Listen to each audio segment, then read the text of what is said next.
This is problem number 26 from chapter 4.1 written homework. So we're looking at the setup here, and you're given your credit scores, someone's credit score and the interest rate they've got. Those are called FICO scores. And everyone gets a credit score. And once you start to develop a credit history of credit cards and things like that. And so banks are more willing to lend you money, or institutions are willing to lend you money if you have a higher credit score or FICO score. So that's what we're looking at. Is there a relationship? And that's the ultimate question we're trying to answer. We're trying to answer actually question D. But before to answer question D, we need to kind of walk our way through here. First, deciding between credit score and interest rate, which one would be the explanatory. So in this case, we would have for part A, your explanatory variable should be your credit score,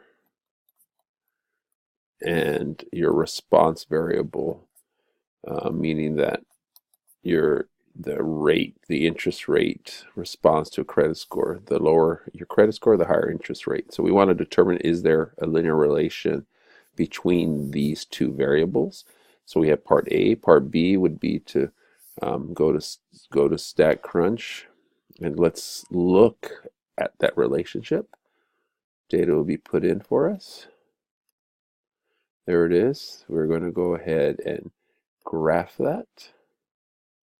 You do a scatter plot, credit score and interest rate. You plot it, and then you take a look and say, yep, it looks like we have a relationship there. It definitely looks like a negative relationship between those variables there. It's decreasing. As the credit score increases, it looks like the interest rates decrease, so you have a negative association, and it looks pretty linear to me, but we're going to go ahead and capture that value there. So what does the scatter plot look like? So we're looking at that here, of that data. And so then just on inspection, just on a visual look, it looks like we have a relationship here. I would say just on inspection, as these increase, your y values decrease. So this is increasing. There's an increase, and then this is a decrease. So you have this relationship there. Determine the linear correlation coefficient. And so we need now to count what is actually that relationship that we have there. You would go ahead and look at from here with StatCrunch. There's two ways to do it. You can run a regression, simple. There's another one actually in summary stats, correlation. You could find the correlation coefficient between those two columns.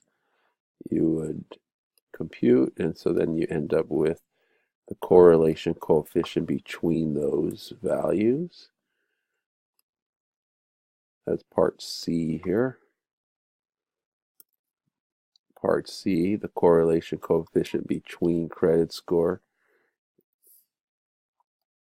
and interest rate is negative 9.759, or we would say your R is equal to negative 0.976 if we're going to round to 3 decimal places. And then part D, we want to check if we actually have a linear relationship, and to do that we got to find a critical value. First we need to remember, what is the sample size? Sample size on this one is 1, 2, 3, 4, 5, 6, which means that leaves us with a critical value. Critical value would we get from the critical table. I'm going to have the old notes here. Let's open up the note sheets. Critical value right here. So our sample size was 5, so then we just care about 0.878 is our critical value. 0.878.